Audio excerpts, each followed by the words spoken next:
Bonjour, je m'appelle Virginie, alors bienvenue sur ma chaîne si c'est la première fois. Abonne-toi, aime, partage, ça m'aide à être mieux référencée et ça pourrait servir à d'autres personnes. Donc, quid? Une limite, c'est quoi? Ta limite, où est-elle? Celle que tu recules de plus en plus, tellement que parfois tu peux te sentir oppressé ou étouffé. Tu vois toujours pas de quoi je parle? Attends, je vais te faire un petit dessin. Tu es chez toi, peinard, au calme, devant un bon film, détendu sur ton canapé ou alors avec un bon livre, le chat qui ronronne, le bonheur. T'as le voisin qui débarque sans prévenir et sans frapper, ouvre le frigo, se sert un petit verre, vire le chat, se plante juste à côté de toi, te pique la télécommande et change de chaîne. T'es comment là? T'as les fils qui se touchent? Et tu réagis comment concrètement? Elle est où ta limite? Tu sais, ta zone de confort, ta bulle à ne pas franchir. Quels sont les codes que tu envoies aux autres pour qu'ils comprennent? Pour qu'ils comprennent qu'ils ne peuvent pas aller jusque-là justement. Que tu ne leur donnes pas l'autorisation de s'immiscer à ce point dans ta bulle. Alors, es-tu du genre à te faire tout petit, t'enfuir ou te cacher? Genre cerveau reptilien qui fait le mort en attendant que ça passe? Ou tu dis oui à tout tellement qu'on te demande plus ton avis? Ta limite, c'est la frontière entre ta bulle et l'extérieur. Genre une longueur de bras. Et quand quelqu'un franchit ta limite, tu clignotes quelque part. C'est Las Vegas. Tu réagis. Alors, plus ou moins silencieusement, physiquement et émotionnellement, et ta réaction dépend de ton degré d'anesthésie ou de dévouement ou de sacrifice.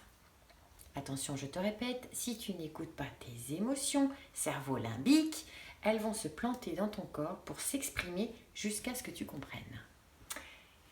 Donc, quand Monsieur Duglan vient te parler à ça, de ses problèmes existentiels et éternels, au moment pile où tu es au téléphone, quand le blaireau du boulot t'appelle matin, midi, soir, jour et nuit, et jour du Seigneur, là, t'as mal plus fort que prévu. Émotionnellement, tu peux être en colère, tu peux avoir peur ou triste. Physiquement, mal de tête, insomnie, tu te sens tendu ou incapable de réagir, de parler ou de bouger. C'est la sensation que c'est l'autre qui t'envahit, qui te bouffe ou qui te manque de respect. Suis le sens des flèches, l'autre vers toi. Et pour connaître et faire respecter tes limites, justement, il faut changer de sens. De toi vers l'autre. À quoi ça sert de poser des limites? D'abord, elles te structurent, oui, comme les gosses en fait, un cadre, un minimum. Ensuite, tu envoies un message de toi vers l'extérieur. Ça informe l'autre sur la façon dont tu veux être traité. Ce que tu peux faire, ce que tu acceptes ou pas de faire. Et c'est pas à lui de deviner, pauvre Monsieur Duglan. Comment veux-tu qu'il comprenne si tu lui dis rien?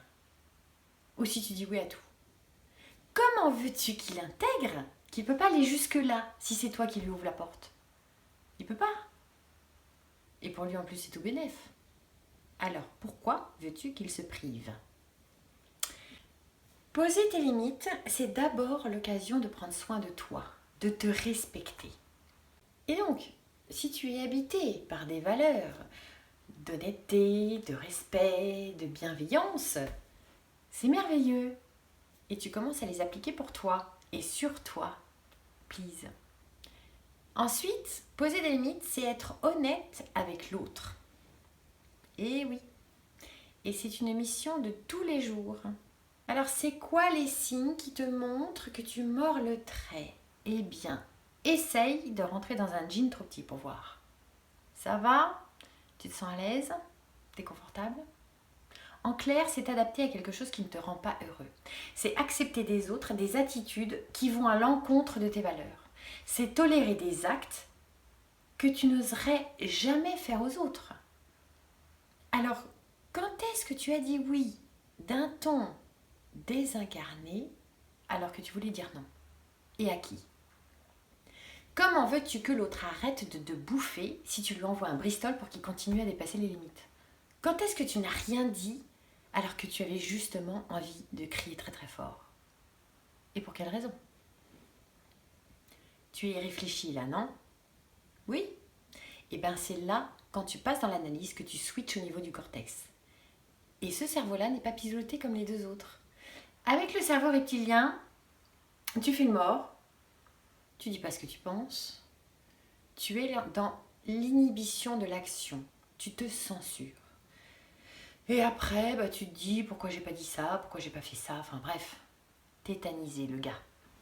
Avec le cerveau limbique, tu restes dans l'émotionnel, tu te plains, tu rumines et tu n'avances pas vraiment non plus des masses en fait.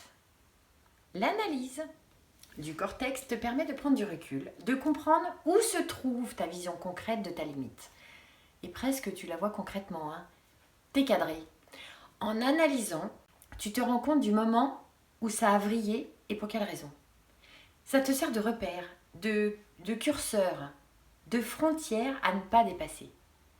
Alors, quand est-ce que tu t'es senti envahi et par qui? Dans quelles circonstances? De quoi as-tu peur? De blesser l'autre? Ça ne t'appartient pas.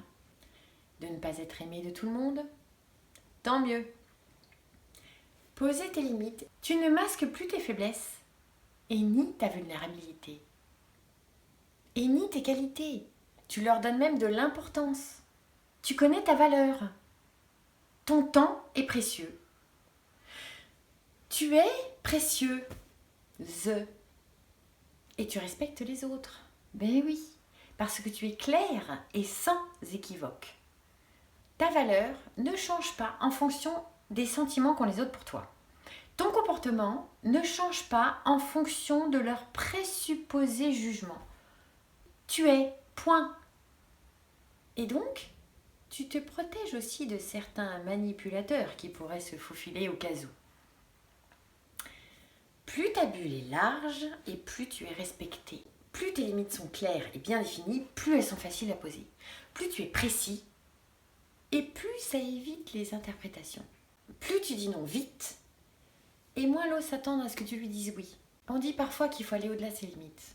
Et bien aujourd'hui, c'est apprendre à imposer justement, tu vois. Donne-toi de l'importance. Défends ton territoire et revendique-le.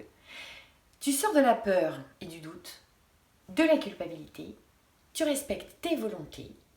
Tu t'aimes, tu aimes et tu es aimé pour qui tu es. Tu exprimes ta vérité et ton esprit est clair. Et en un clin d'œil, tu t'es aligné le chakra.